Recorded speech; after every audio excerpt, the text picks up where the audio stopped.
iniciar esta conferencia señalando que lo expresado en ella está basado en un posicionamiento de clase, extraído del pensamiento marxista-leninista y de los principales conceptos de esta teoría, como lo son la economía política, el materialismo histórico y la filosofía.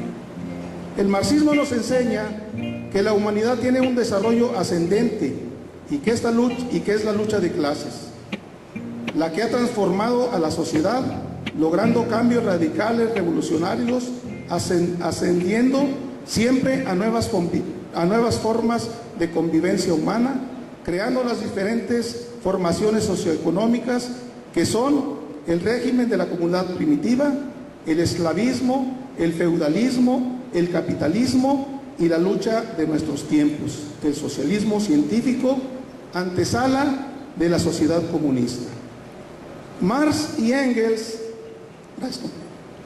crearon una teoría científica para la transformación de la sociedad del capitalismo al comunismo, pasando por un sistema de transición que es el socialismo, donde sigue existiendo el Estado como fuerza de dominación, que se aplica por medio de la dictadura del proletariado contra la burguesía, su sistema y su ideología, por medio de un proceso revolucionario que inicia con el derrocamiento de la burguesía en el poder y la toma del poder por conducto del proletariado y la clase obrera a la cabeza, quien por la propia teoría marxista es quien se desarrolla cuantitativa y cualitativamente con el desarrollo industrial capitalista, y quien por medio de la explotación es quien se enfrenta más directamente contra el sistema, que cuenta con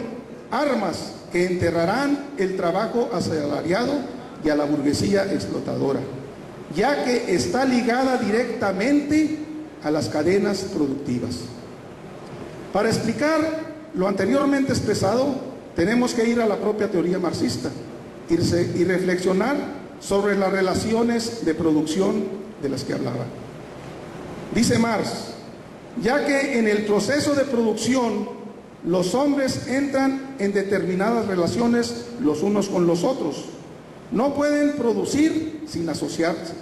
Estos vínculos y relaciones que establecen los hombres en el proceso de producción se denominan relaciones de producción, y son las propias relaciones de producción las que dinamizan el cambio social, ya que al desarrollar las fuerzas productivas y entrar en contradicción con las relaciones de propiedad, de distribución y de denominación propias del modelo de producción capitalista o de la propiedad privada de los medios de producción, entran en conflicto y se abre el periodo de revoluciones, ya que las fuerzas productivas se estancan y los hombres, genéricamente hablando, buscan nuevas formas de asociarse para producir y seguir el desarrollo económico que está sujeto a su propia vida, a la naturaleza y a la sociedad. Esta acción del hombre se entiende por la ley de correspondencia, y explica el marxismo que cuando las relaciones de producción dejan de corresponder a las nuevas fuerzas productivas, madura el conflicto entre estas, y es cuando el hombre suspende el sistema de relaciones de producción y liquida esas viejas y caducas relaciones e inicia las nuevas relaciones de producción y un nuevo modo de producción, e inicia una nueva formación socioeconómica en un proceso dialéctico. Reflexionemos sobre este proceso dialéctico de la nueva formación socioeconómica que tenemos la fortuna de vivir y contribuir a su aceleración. A fines del siglo XVIII se inicia el auge del capitalismo industrial, impulsado por la revolución industrial y los descubrimientos científicos y tecnológicos, creando la nueva geografía política. Las antiguas colonias son invadidas con una nueva arma que se les da el nombre de inversión económica a cambio de materias primas y productos nacionales, exportación de capitales. A principios del siglo XIX, la revolución industrial en su tercera etapa cuenta con el carbón de coque y el desarrollo de la industria del acero aceleran todas las industrias, entre ellas la navegación y los ferrocarriles, para transportar mercancías y abaratarlas. El auge industrial desarrolla nuevas formas de convivencia social y desarrolla las ciencias sociales y de humanidades, antes del desarrollo del materialismo dialéctico, dándole la categoría de transformadora de la sociedad, la vida y el mundo, apartándolo de ser solo contemplativa. Marx, por medio del estudio científico, descubrió que el factor económico determina el desarrollo social, el modo de producción y la formación socioeconómica. Con esta teoría, el proletariado se va a preparar para romper la cadena de dominación capitalista, y es a principios del siglo XX que se inicia la lucha proletaria por la auténtica emancipación de clase, y es el pueblo ruso el protagonista de esta hazaña. La Revolución de Octubre de 1917 logra este objetivo, y de ahí parte la reflexión que planteamos en este foro, pues es el punto de partida de la teoría marxista, el primer paso de la lucha nacional.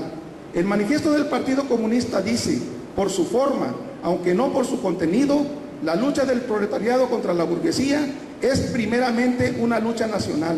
Es natural que el proletariado de cada país debe acabar en primer lugar con su propia burguesía. Lenin, guía ideológico y político frente a su partido bolchevique, dio el inicio de la lucha de liberación nacional, derrocando al gobierno provisional burgués encabezado por Kerensky, que se aliaba al zarismo y a las fuerzas conservadoras, aferrándose al poder. El proletariado, de forma violenta, derrocó esa burguesía e impulsó la dictadura del proletariado, creando el primer Estado socialista. Luego, por la misma vía y con la experiencia y la solidaridad de la Revolución de Octubre, el proletariado conquistó otras naciones, derrocando no solo a la burguesía nativa, también a sus impulsores. Se creó una nueva geografía de dos mundos: el capitalismo con sus crisis cíclicas y el del socialismo como alternativa de liberación y mejoramiento de condiciones de vida. Mas la hegemonía nunca la perdió el sistema capitalista, por razones que en otra ocasión explicaremos.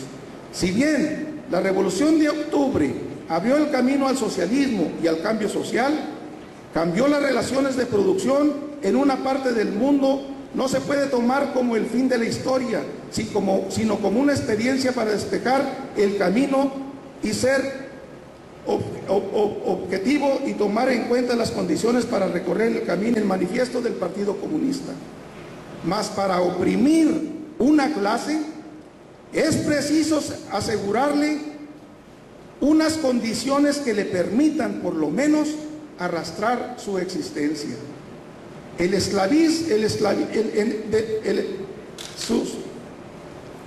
Arrastrar su existencia de esclavitud. El siervo, en pleno régimen de la servidumbre, llegó a miembro de la comuna, lo mismo que el pequeño burgués llegó a elevarse a la categoría de burgués bajo el yugo del absolutismo feudal. El obrero moderno, por el contrario, lejos de elevarse con el progreso de la industria, se hunde cada vez más por debajo de las condiciones de vida de su propia clase. El trabajador cae en la miseria y el pauperismo crece más rápidamente todavía que la población y la riqueza. Es pues evidente que la burguesía ya no es capaz de seguir desempeñando el papel de clase dominante de la sociedad, ni de imponer a esta como ley reguladora las condiciones de existencia de su clase. No es capaz de dominar porque no es capaz de asegurar a su esclavo la existencia, ni siquiera dentro del marco de la esclavitud, porque se ve obligada a dejarlo decaer hasta el punto de tener que mantenerlo, en lugar de ser mantenida por él. La sociedad ya no puede vivir bajo su dominación, lo que equivale a decir que la existencia de la burguesía es en lo sucesivo incompatible con la de la sociedad. Eso fue lo que dijo Marx en el manifiesto. Nuestra actitud política parte de esa experiencia de la vida misma y nos enfrentamos a problemas que tenemos que resolver para despejar el camino. El proletariado está organizado en la producción, esa es otra de las características de la clase obrera. Mas, sin embargo, una parte de la izquierda revolucionaria como que desecha la tesis de que la clase obrera es quien encarece la lucha y se erija como clase dominante representando al proletariado en general. Otro aspecto es el referente al Estado. Marx y Engels y Lenin señalan al Estado como instrumento de dominación, de represión y de dominio, y en manos del proletariado sirve para reprimir a la burguesía, pero igual hay quienes se organizan indivisible tanto en la toma del poder como en el desarrollo económico, coadyuvando a la industrialización y desarrollo científico-tecnológico en el campo. Con el desarrollo industrial acelerado del que estamos siendo testigos, se ha desarrollado un sector llamado el sector de los servicios, que a la fecha ha rebasado numéricamente a los trabajadores de las cadenas productivas. Estamos hablando de los trabajadores de la industria de la transformación, de las comunicaciones, de los transportes, de los burócratas, de las grandes tiendas distribuidoras de mercancías, etc. A estos trabajadores se les da el nombre de trabajadores improductivos. Estos trabajadores son aliados naturales de la clase obrera y despojados de derechos, al igual que la clase obrera, llevados, al igual que ellos, al empobrecimiento absoluto. Esto de empobrecimiento absoluto es una palabra técnica marxista, que es de cuando a los trabajadores se le quitan las prestaciones que se han ganado por medio de la lucha. Otro aliado natural son los intelectuales progresistas, que por medio del conocimiento son atraídos al pensamiento revolucionario y se ponen al servicio de la revolución, al igual que la juventud y los estudiantes. Los trabajadores del mar forman parte del desarrollo económico moderno, ya que aparte de transportar mercancías y abastecer los productos del mar, se pueden convertir en guardianes de los litorales y reservas marinas. Todos estos aliados forman parte de las reservas de la revolución.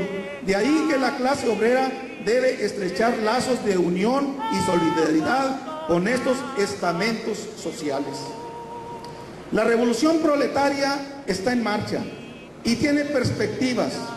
Teóricamente están formados los elementos. Hay desarrollo capitalista, en primer lugar. Hay clase obrera. Hay reservas de la revolución. Hay aliados naturales y, lo más importante, está en construcción el partido de clase. El referente que necesita la clase obrera para amalgamar todo este potencial de fuerzas revolucionarios, levantar a la nación y en su momento llamar a la insurrección y liberar a nuestro pueblo del yugo capitalista. Muchas gracias, señor. Agradecemos la participación del compañero Costa. El oro al fondo del socavón, el blanco se lleva